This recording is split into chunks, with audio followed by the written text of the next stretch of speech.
Welcome Capricorn, आपका बहुत बहुत स्वागत है आज की रीडिंग में। मैं आशा करती हूँ आप सब बहुत अच्छा कर रहे होंगे।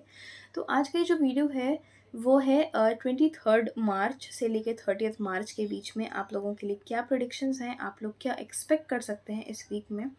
तो मैं 2 कार्ड्स लूँगी आप लोगों की प्रेडिक्शंस के लिए, मैं 1 कार्ड लूँगी आप लोगों के एडवाइस के लिए कि आप लोग उन प्रेडिक्शंस के लिए अपने आप को कैसे प्रिपेयर कर सकते हैं या आप क्या कर सकते हैं, अपनी तरफ से आप क्या एफर्ट्स डाल सकते हैं।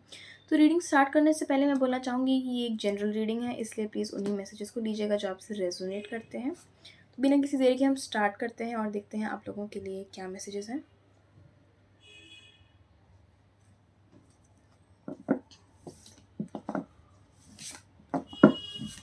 Capricorn 23rd to 30th March।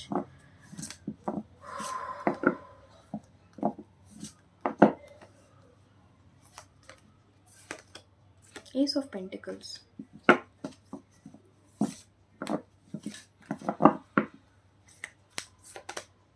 2 of Pentacles। Pentacles की बहुत एनर्जी और आप वैसे भी अर्थ साइन हैं तो आप अपने एलिमेंट में रहेंगे, मुझे ऐसा फील हो रहा है। आप लोगों के लिए एडवाइस क्या है, क्या कर सकते हैं केप्रिकॉन, क्या गाइडेंस है, क्या गाइडेंस है केप्रिकॉन के लिए इस वीक में। ओके, हैंग्ड मैन, बड़ी डिफरेंट एनर्जी है। पेंटिकल्स की जो एनर्जी है, मतलब at least top of the day 5 of pentacles, at least जो आपका एस ऑफ पेंटिकल्स और 2 ऑफ पेंटिकल्स है, ये तो डेफिनेटली एक्शन की ही बात करते हैं। अभी टाइमर में 444 नहीं 444 नहीं 144 हो रहा था, माय बैड। तो ये दोनों कार्ड्स बात करते हैं एक्शन की, ये कार्ड्स बात करते हैं एफर्ट्स की, और हैंग्ड मैन बात करता है सरेंडर की। तो आप लोगों को बैलेंस बनाने की ज़रूरत है बेसिकली। हम पहले आपकी रीडिंग की शुरू से शुरू करते हैं। एस ऑफ पेंटिकल्स है और 2 ऑफ पेंटिकल्स है। आप लोगों के लिए इस टाइम पे नई अपॉर्चुनिटीज़ खुल सकती हैं केप्रिकॉन। और यहाँ पे ना ये आसमान देख के मुझे भी लग रहा है बहुत सारे लोग या तो यूनिवर्स से रिलेटेड एज एन हीलिंग वगैरह स्पिरिचुअलिटी से रिलेटेड कुछ काम वाम करने में इंटरेस्टेड हो सकते हैं, या आपको एस्ट्रोनॉमी का शौक हो सकता है, आपको एस्ट्रोनॉमी पसंद आती हो।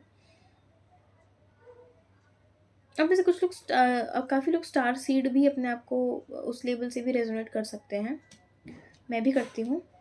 तो मैं क्या बात कर रही थी, एस ऑफ पेंटिकल्स, आप लोगों के लिए नई अपॉर्चुनिटीज़ आ सकती हैं, नए रास्ते खुल सकते हैं। किस तरीके से आपको अपने फ्यूचर में आगे बढ़ना है, मुझे ऐसा लग रहा है आप बहुत लंबे समय से किसी रास्ते पे चल रहे हैं और आपको समझ में नहीं आ रहा कि मुझे किस साइड मुड़ना चाहिए। तो मुझे लग रहा है यूनिवर्स खुद आपको दिशा देगा इस वीक में।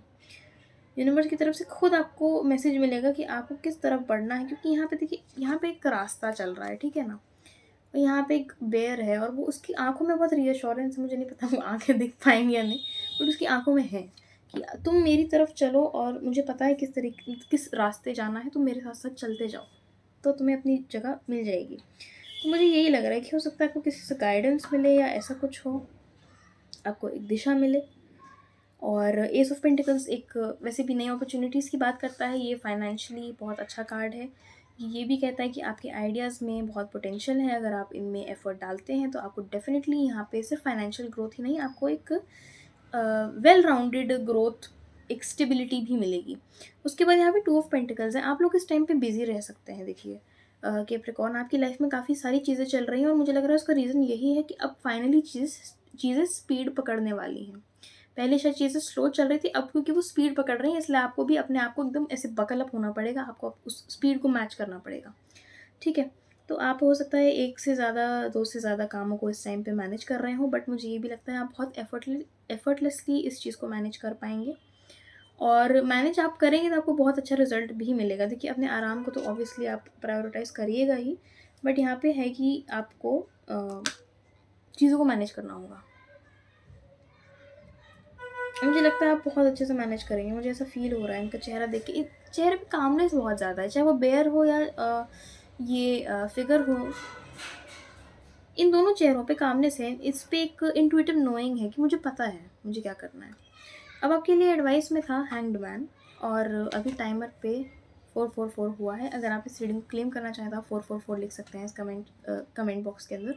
और टॉप ऑफ द डे यहाँ पे था 5 ऑफ पेंटिकल्स। तो मुझे लग रहा है कि अगर आपका बहुत समय से कोई लैक की एनर्जी चल रही थी ना आपकी लाइफ में, अगर आपको किसी चीज़ का लैक था, फाइनेंशियल हो या अच्छी कंपनी का लोगों से, या कोई सपना आपका आपको लग रहा हो कि मुझे समझ में नहीं आ रहा कैसे पूरा होगा, क्या है, आप सरेंडर कर दीजिए। देखिए हैंग्ड मैन इसी चीज़ के लिए होता है, ये कार्ड यही बताता है कि ये सिचुएशन ना अब हमारे हाथों में नहीं है, या हम इतने हाथ पैर अब मार चुके हैं कि अब बचा नहीं कुछ करने के लिए। तो बेसिकली ये कार्ड आपको कहता है सरेंडर करने के लिए। ये कार्ड कहता है go with the flow, wait करिए, ये सिचुएशन अपने आप रिज़ॉल्व होगी। और ये कार्ड मुझे बहुत ही रिलीविंग लगता है, क्योंकि कई बार हम थक जाते हैं और ये कार्ड आने का मतलब है कि अब आप छोड़ दीजिए उस सिचुएशन को। तो आप भी यही करिए, आप छोड़ दीजिए और आप देखिए कि आप देखेंगी कि चेंज अपने आप आएगा और ये सिचुएशन आपकी रिज़ॉल्व होगी।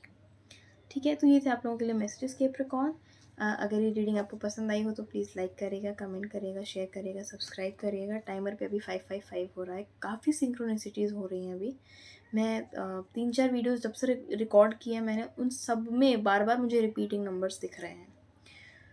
तो अ,